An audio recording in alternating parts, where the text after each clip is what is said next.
tráfico de drogas. Ocorre que, desembargador Carlos Alberto, toda a prova colhida nos autos leva a um caminho só, que não foi encontrado nenhum tipo de droga na residência do apelante. E vamos lá agora destrinchar esse fato. Inicialmente, conforme inclusive o parecer do Ministério Público, que eu peço venha para ler, uma passagem que diz o seguinte: conquanto a condenação do apelante tenha sido sufragada no bojo de um processo formalmente bem estruturado, o plexo probatório corporificado nos presentes apresenta-se frágil para sustentar uma condenação pelo crime de tráfico de drogas. E por que digo isso? Todos os réus no processo, desembargador Mário, foram uníssonos em dizer o seguinte: eles passaram 1h30 dentro da residência numa verdadeira sessão de espancamento. Foi uma... Se Vossas Excelências analisarem detidamente os autos, nós vamos nos lembrar aqui da época da ditadura militar, na época do estado de exceção, que inclusive não tive a oportunidade de viver, mas a história recente nos conta. E vou dizer, Excelência, o depoimento de cada um deles no tocante a esse aspecto. E não digo isso porque, até pelo dever de lealdade processual, quando fui visitá-los pela primeira vez, parece que tinha passado um trator por cima dos acusados, à exceção da ré, que inclusive consta o laudo pericial, que eu vou ler também o que o laudo diz, e o apelante com derrame inclusive nos 2 olhos. Mas enfim, vamos lá agora passar a ler o que cada réu no processo informou referente a isso. Carlos Alberto Nascimento de Jesus, um dos réus no processo. Que o depoente e os demais acusados foram agredidos pelos policiais na área que fica no fundo da casa, recebendo pancadas com cacetete, com uma colher de madeira e com um barrote de madeira que estava no fundo da casa. Além de colocar um saco preto na cabeça, colocando também uma toalha na boca e jogando água. Que todos os acusados sofreram agressões, cada um dos acusados era levado para o fundo e os policiais diziam: agora é sua vez. Que Gilmar, que é o apelante, também teve um saco colocado na cabeça, foi apreendido com um cacetete e com uma colher de madeira. Que todos os acusados receberam as mesmas agressões, cada um de uma vez. Segundo réu, Márcio Vinícius. Que os policiais procuraram por drogas, porém nada foi encontrado na revista pessoal ou na casa de Gilmar, que é o apelante. Que os policiais agrediram os acusados, batendo com a tábua, colher de bater acarajé, quebrando um cabo de vassoura ao bater nas costas do depoente, mandando o depoente abrir a boca para jogar água com um botijão de 5 litros, atingindo também a cabeça do depoente, que viu Gilmar também ser agredido da mesma forma pelos policiais, que não viu os outros 2 serem agredidos, mas depois viu o ferimento nos 2.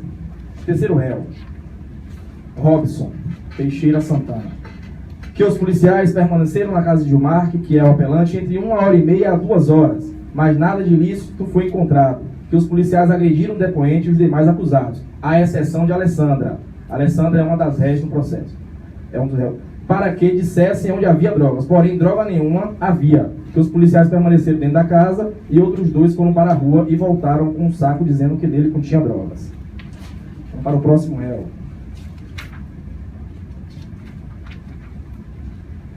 Que nada havia de ilícito foi encontrado na casa do depoente, mas os policiais agrediram o depoente e os demais, à exceção de Alessandra e Thaís, amiga de Alessandra, tentando forçá-los a dizer onde havia mais drogas, porém nenhuma droga foi encontrada. Que os policiais ficaram colocando na sala, agredindo o depoente com murros e chutes, colocando um pano para sufocá-lo e jogaram água no rosto do depoente. Que depois esses 2 policiais revistaram a casa e os fundos, mas também não encontraram nada de ilícito. Porém, depois saíram na casa e voltaram dizendo ter achado drogas do lado de fora, ou seja, na rua, que os policiais não encontraram as drogas encontradas, apenas falaram que tinha encontrado. Ok, Excelência. Dito isso, não vamos agora nos ater só ao depoimento dos réus no processo, né? Vamos agora para a prova pericial. Todos eles foram submetidos ao exame de corpo de delito E as folhas, nos autos dessa excelência, não estou com os autos em mãos, mas o que é que o laudo pericial diz? Hematomas, isso com referência ao apelante. Todos os laudos de todos os réus no processo constaram as agressões, à exceção de Alessandra, que não foi agredida. Porém, no tocante ao apelante, vamos lá verificar o que é que o laudo pericial diz. Hematomas biorbitárium em têmpora esquerda, face anterior de ambas as coxas e região deltoideana esquerda, derrame conjuntival nos 2 olhos. Ok. Além disso, excelência, vamos lá agora verificar o que é que a testemunha ocular nos diz. Existia uma testemunha de nome Thaís que presenciou os fatos. Ela também foi pega pelos policiais, ficou dentro da residência e verificando o que acontecia com o procedimento policial. E aí o que é que ela diz? Que no dia do fato estava chegando com a Alessandra, uma das réis do processo, na residência. Na residência desta, quando os policiais chegaram e entraram na casa de Alessandra, permanecendo na frente da casa a depoente, a Alessandra e os filhos desta. E os policiais foram para um fundo da casa com Gilmar, que é o apelante, e mais 3 rapazes. 2 já estavam com Gilmar e um outro chegou com os policiais. Que após cerca de 1h30, o interessante é que todos eles dizem que é cerca de 1h30 que os policiais ficaram dentro da residência. 1h30, 2 horas. Que cerca de 1h30 depois saíram sem trazer nenhum objeto, pois nada de ilícito foi encontrado dentro da casa. Que um policial permaneceu na frente da casa, porém de vez em quando saía para a rua, não sabendo a depoente para onde, porém ia e voltava, até que em certo momento este policial falou que tinha achado alguma coisa. Agora vamos fazer a seguinte questão, desembargador, relator, desembargador Carlos Alberto. Coloquemos agora na balança do direito a seguinte questão. Os depoimentos dos réus, todos eles uníssonos, todos eles retilíneos, embora tenham advogados diferentes no processo, mas todos eles são categóricos em dizer que nada foi encontrado na residência, que todos foram espancados e tudo mais. Coloquemos os depoimentos deles. Coloquemos agora a oitiva, o depoimento da testemunha da defesa, a testemunha ocular, a senhora Thaís, que disse que viu que os policiais saíram da residência e que nada foi encontrado na residência. E vamos ver se ela fala alguma coisa da tortura, excelência, das agressões físicas.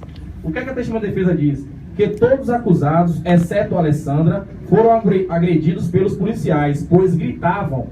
Ela estava fora da residência, na parte da frente, e ouvia os gritos dos réus dentro da residência. Ok.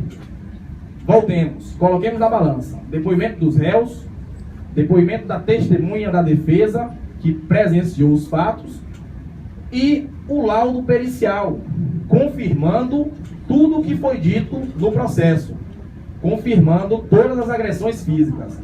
E coloquemos do outro lado da balança, desembargador Carlos, apenas o depoimento dos policiais.